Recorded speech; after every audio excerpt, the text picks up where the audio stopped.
Hello and अस्सलाम वालेकुम। दिल स्पीक्स के साथ मैं हूं आसिफ शबीर और मेरे साथ मौजूद हैं मोहम्मद सनाउर रहमान। जी हाँ, मैं हूं मोहम्मद सनाउर रहमान और दिल स्पीक्स में आज हम एक ऐसे शर्मनाक रवैये की बात करेंगे जो बतौर पाकिस्तानी मेरे, आपके, हम सब के अंदर इस हद तक परवान चढ़ चुका है कि जिसकी वजह से आज हम इस नहज पे मौजूद हैं, इस बदतरीन सूरत हाल का सामना कर रहे हैं। और वो रवैया क्या है? वो रवैया ये है कि मैंने और आपने पाकिस्तान में होने वाली हर बुराई को ये कहते हुए एक्सेप्ट कर लिया है कि यार ये तो पाकिस्तान है, यहाँ पे तो ऐसे ही चलता था, ऐसे ही चल रहा है, ऐसे ही चलता रहेगा। कहीं पे कोई रिश्वत चल रही है, उसके ऊपर आप आवाज उठाने की कोशिश करेंगे तो आपके साथ में वाले लोग बोलेंगे जी ये तो पाकिस्तान है, यहाँ पे तो दे दिला के ही काम होगा, ये तो ऐसे ही चलेगा। कोई नाइंसाफी जुल्म हो रहा है किसी के साथ, आप उसके ऊपर आवाज उठाएंगे, आपको इर्द गिर्द से आवाजें आएंगी कि यार यहाँ पे कुछ नहीं होने वाला, ये पाकिस्तान है, यहाँ पे तो ऐसे ही चलता है, यहाँ पे तो इसी तरह से चलेगा और आगे भी यही कुछ होना है। तो ये रवैया जब तक खत्म नहीं होगा तब तक पाकिस्तान आगे जा ही नहीं सकता। इस माइंडसेट के ऊपर मुझे एक एग्जांपल याद आ गई है। आज से कुछ अर्सा पहले, और आप एग्री करेंगे, मुशर्रफ के जमाने में जब पेट्रोल 55-50 के ऊपर आगे पीछे ना था ना, तो स्पेकुलेशन हुई कि पेट्रोल प्राइसेस बढ़ सकती हैं। तो जवाब में ना मुशर्रफ ने बड़ा जबरदस्त जुमला बोला और लोगों ने उसको पसंद भी किया, बड़ा हाईलाइट उसकी हुई खबरें कि भाई मेरी अवाम 100 का लीटर पेट्रोल भी डलवा लेगी, मैं अपनी अवाम को जानता हूँ। तो दर हकीकत समझ हमें तब नहीं आया, अब आया कि वो हमारी कुव्वत खरीद की तारीफ नहीं कर रहा था, वो हमारे डीएनए से वाकिफ था कि ये वो कौम है, माजरत के साथ, कि इन्हें बीच चौराहे नंगा करके छितर भी मारो ना, ये प्रोटेस्ट करने के लिए कभी भी सड़कों पे नहीं आएगी। इस सिचुएशन के ऊपर मेरा एक सवाल है रहमान साहब आपसे कि यार अगर ऐसा क्यों है कि 150 का पेट्रोल आज से ठीक 10 महीने पहले, 10 सदियां, 10 साल नहीं, 10 महीने पहले 150 के पेट्रोल के ऊपर भिखारी दानिश्वर, 2 नंबर ऑपोजिशन के जो लीडर थे, इन्होंने नाच नाच के ना घुंघरू तोड़ दिए। ठीक है, क्या कह के जी कि महंगाई, लुट गए, मर गए, बर्बाद हो गए, कंगाल हो गए, Imran Khan, this and that, ये वो है, पेट्रोल बम। और सिर्फ कितना बढ़ता था? 2 रुपए, 3 रुपए। आज 150 से 272 का पेट्रोल हो चुका है और अब ये 300 को भी क्रॉस करने वाला है, जिसकी वजह से महंगाई का एक तूफान नहीं, सुनामी नहीं, समझे कि मुल्क गया। अवाम, मेरा सवाल है कि अवाम प्रोटेस्ट करने के लिए बाहर क्यों नहीं आती? बात वही है कि जो मैंने आपको पहले बताया, जो स्टार्ट में मैंने बात की है कि हम एक्सेप्ट कर चुके हैं बतौर कौम अपने साथ होने वाले हर जुल्म, हर नाइंसाफी को ये कहते हुए हमने एक्सेप्ट कर लिया कि ये तो पाकिस्तान है, यहाँ पे तो इसी तरह से चलता है, यहाँ पे तो इसी तरह से चलेगा। ये रवैया जो है बेसिकली बुनियादी प्रॉब्लम है, इससे हमें निकलना होगा। और अब जो है ना, ये वाली बातें बहुत पीछे रह गई हैं कि किस वजह से, क्यों हम यहाँ पे हैं। अब भाई सॉल्यूशंस देखने होंगे। अब फाइनली एज अ नेशन देखें, कोई और बंदा इन चीजों का जिम्मेदार नहीं है। इस वक्त अगर आप देखें तो शर्मनाक सूरत हाल यह है कि कोई इदारा 75 साल की इस नाअहली, इस नाकामी और इस जिल्लत और रुसवाई की जिम्मेदारी लेने के लिए तैयार नहीं है। कोई पॉलिटिकल पार्टी जो है वो ये एक्सेप्ट करने के लिए तैयार नहीं है कि उनसे गलतियां हुई हैं, उनके अंदर खराबियां मौजूद हैं। और कोई, आप ब्यूरोक्रेसी के अंदर देख लें, एक जरा भी आपको जो है वो आपको ये नजर नहीं आता कि कहीं पे जो है ना कोई प्रोग्रेसिव सोच एग्जिस्ट करती है जो मुल्क को आगे लेके जाने के लिए कुछ नए आइडियाज के ऊपर या अपनी चीजों को बेहतर करने के लिए काम कर रही है। समझते हैं आप सर? ये ओवरऑल एज अ सोसाइटी हमें लीड करना होगा। हमसे मुराद ये है कि एक आम पाकिस्तानी को लीड करना होगा। उसे देखना होगा कि कहां पे बतौर कौम उसके साथ ज्यादती हो रही है, एज अ नेशन कहां पे उसके नेशनल इंटरेस्ट के ऊपर जो है ना वो चीजें गलत जा रही हैं। वहां पे आपको स्टैंड लेना पड़ेगा, आपको अपने गरीब तबके के लिए सोचना पड़ेगा। ये ऐसा नहीं है कि आपके घर में रोटी मौजूद है, आपको जो है ना पेट्रोल खरीद पा रहे हैं तो ठीक है बस गुजारा करते रहे। भाई उन लोगों के लिए भी सोचें जो किसी बैंक के जो है ना वो गेट पे खड़ा है नीली वर्दी पहन के, एक गार्ड जिसकी तनख्वाह जो है वो 16-17 हज़ार रुपए है, उसके बारे में सोचें कि वो किस तरह से अपने घर का गुजारा कर रहा होगा। उस बंदे के बारे में सोचें जो किसी प्राइवेट स्कूल में टीचर है, उस शख्स के बारे में सोचें जो रेड़ी लगा रहा है।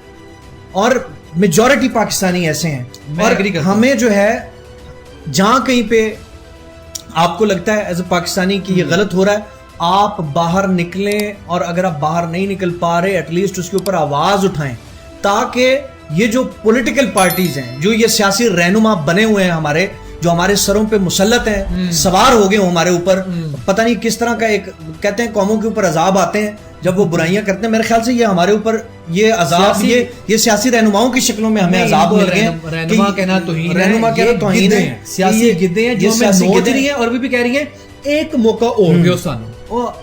लाइक ये मीडिया है, हम यहाँ पे अपनी गुफ्तगू का बड़ा ख्याल करते हैं, निजी फैमिली में लोग इन्हें गालियां दे रहे हैं। ऐसे ही सोल्यूशन की बात की है ना, मैं आपको एक सिंपल सी बात बताता हूँ। ये जो डिवाइस के जरिए हम वीडियो बना रहे हैं और जिस डिवाइस के जरिए हमारी वीडियो देख रहे हैं, इस पे टिकटॉक पे लोगों के ठुमके देखना छोड़िए और देखिए कि महज़ब कौमों के अंदर प्रोटेस्ट कैसे होते हैं। सिंपल से मैं आपको 2 तरीके बताने वाला हूँ, ठीक है, और रहमान साहब इसके ऊपर जो है ना अपना इनपुट देंगे। मैं ये बताऊँ, हम इस वक्त एक बड़े खुशहाल माशरे के अंदर बैठे हुए हैं। अगर हम कहें हाँ ओके जी हमारी तनख्वाह आ रही है, हमारे घरों के चूल्हे अच्छे चल रहे हैं, हमें वीडियो बनाने की क्या जरूरत है, लेकिन नहीं, उसी मुल्क के अंदर मैंने आंख खोली, मैं बड़ा हुआ, मेरे पेरेंट्स, मेरे भाई, मेरे बहन सब उधर रहते हैं, पेन है, तो ये पेन आप क्यों नहीं लेते आवाज उठा के? आवाज उठाइए। क्योंकि मैंने पेट्रोल की बात की है, तो यार आप लोग क्या सिंपल ये नहीं कर सकते कि आप एक हफ्ते के लिए बायकॉट कर दो कि यार साइकिल पे जाऊंगा काम पे? वैसे भी काम पे जाके आपने कौन सा जनाब अमीर हो जाना है? काम है पाकिस्तान में? नहीं है, तो आप बायकॉट करो ना, क्यों पेट्रोल डलवाते हो? आज से कुछ साल पहले रहमान साहब, अगर आपको भी याद होगा, Ramzan, by the way Ramzan फिर से एक दफा आने वाला है और आपको लागत हो जाएगी आज से ठीक 15 दिन के बाद, जो आपके साथ होने वाला है, इसलिए आप बाहर नहीं निकले ना, ये आपकी अपने ही किए हुए आपके सर पे आने वाले। और बाहर निकलने से मुराद ये है कि देखें, जब आप बाहर निकल के आवाज उठाएंगे, हाँ, तो आपने आवाज क्या उठानी है कि बस बहुत हो गया, ठीक है, गरीब तबके के ऊपर टैक्स लगाना बंद करें और ये पूरा जो सिस्टम है इसको रिफॉर्म करें। इसके अंदर जो जो बेनिफिशरीज हैं, जो जो जौंकें बन के जो है वो चिमटी हुई हैं इस रियासत को, और वो खून चूस रही हैं इस रियासत का, उनको जो है वो काउंटर करें, उनके रास्ते बंद करें। अगर टैक्स लगाना है तो अशराफिया के ऊपर टैक्स लगाएं। इस तरीके से एक इक्वालिटी बेस्ड सिस्टम बिल्ड करें, जिसमें ठीक है गरीब तबका जो है वो मुतवसत तबका भी अपना जो है वो टैक्स दे, कंट्रीब्यूट करे, हर तबका कंट्रीब्यूट करे और मुल्क जो है वो आगे जाए। एक और बात ये ना, अभी सिचुएशन वो है कि सीधी उंगलियों से घी नहीं निकलना। ये बातें लोग करते हैं महज़ब टाइप के। आपने बड़ी अच्छी बात की है, मैं एग्री करता हूँ, लेकिन जो सिचुएशन चल रही है ना, वो ये नहीं चाह रही कि अगर ये उल्लू के पट्टे हमारी बात सुनते होते तो ये दुनिया तो देखते हैं कि दुनिया में क्या चल रहा है, तो हम अपनी आवाम को करें। 2 तरीके जो मैंने जिक्र किया सर, एक तो बायकॉट करें। हम तो वैसे बड़ा भाग के ये फ्रांस और जर्मनी की प्रोडक्ट्स का बायकॉट कर दो, इन सालों की प्रोडक्ट्स का बायकॉट करो यार पहले, ताकि इनकी जेबों पे कट लगे। एक तरफ कहते हैं जी कि हम कफायत शरीक शुरू करें, दूसरे दिन इसकी भतीजी 19 गाड़ियां लेके वहां पे जाके जिमहाना के अंदर 50 साल आके एसी और टीवी लगा के वहां पे कन्वेंशन करती है, और हम ये कहते हैं जी आई एम सॉरी, ये मेरे जज्बात अंदर के मैं क्या करूं, और बायकॉट करें। दूसरी जो मैंने बात से बात की थी, इलेक्शन कैंपेन स्टार्ट हो चुकी है ऑलमोस्ट। आपके घरों में ये देहातों में ये लोग आने वाले हैं उसके लिए, कैंपेन्स के लिए। खुदारा आवे जावे जावे पंगड़े, ये लुड़ियां, ये मिठाइयां, ये चाय पीनी छोड़े डेरू से, और इनसे सवाल पूछे कि यार तुमने अगर इस हल्के से जीतना है तो मुझे मुतासर करो अपनी गुफ्तगू के साथ, क्या करोगे? ना कि ये कि चौधरी दी मुझदा ता बड़ा फिट है तो गड्डियां दे पीछे लाइन लगी है, इससे बाहर निकले। खुदारा सिचुएशन नॉर्मल नहीं है, पाकिस्तान इस वक्त एक नॉर्मल सिचुएशन के अंदर नहीं है। आप कंपैरिजन नहीं कर पा रहे। बांग्लादेश एक जमाना था और जी हर चीज के साथ कंपैरिजन करते थे इंडिया के साथ, और भाई इंडिया से कंपैरिजन करके अपने आप को शर्मिंदा मत करो। पाकिस्तान के टोटल रिजर्व $3.9 बिलियन, और वहां पे सिर्फ एक शख्स है, क्या नाम है उसका, अडानी।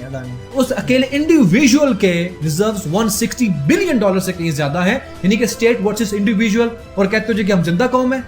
इस माइंडसेट ने जो रहमान ने बताया ना जी कि हर सवाल का जवाब ओ जी आए पाकिस्तान है, क्यों है? हमने आंखों के आगे पट्टी बांध रखी है। इनसे सवाल करें, जवाब दो कटहरे के अंदर आके, बाइकआउट करें। हाँ, और हर पार्टी से किसी एक पार्टी से नहीं, तमाम पार्टियों से। वो शख्स जो आपके पास कौमी सतह पे, सूबाई सतह पे, किसी भी लेवल के ऊपर आपके पास अगर ये कहता हुआ आ रहा है कि जी मैं आपका रहनुमा हूं, मैं आपको लीड करूंगा, तो ask them to give you a solid plan. हाँ, उनके पास क्या है, वो क्या डिलीवर करना चाहते हैं, उनके पास कोई प्लान है भी या नहीं है। और बेसिकली आप जानते हैं, हम जिन इलाकों में रहते हैं या जिस तरीके से आप पाकिस्तान के अंदर रहते हैं, आपको बड़े अच्छे तरीके से पता होता है कि कौन सब गल नहीं कर रही है, माइक कुत्ते आते हैं। हाँ, तो ये जो है क्या करेंगे, इनको बात नहीं करनी आती, और ये हमारे चलो ठीक है, पाकिस्तान में ये जो जागीरदारा निजाम है ये बहुत लंबा से चलेगा, 20-25 साल ये चलेगा, हमें इन्हें एक्सेप्ट करना पड़ेगा। लेकिन कम से कम उस बंदे के पुत्र से ये पूछेंगे तेरे पास प्लान क्या है, सोल्यूशन है तेरे पास, या सिर्फ यही बातें आने जाने की हैं। मैं बात ये करने लगा, फिर वीडियो को एंड करते हैं। आज से कुछ अर्सा पहले रमजान के अंदर क्या हुआ था कि रमजान में लोगों ने फ्रूट के प्राइसेस बहुत बढ़ गई थी, लोगों ने बायकॉट कर दिया, हम फ्रूट नहीं खाएंगे। तो फ्रूट के जो जितनी भी मंडियां थी, रेडियो वाले थे, ये घुटनों के बल आगे गिरे, इनका फ्रूट जो है वो गल सड़ के उधर ही रह गया।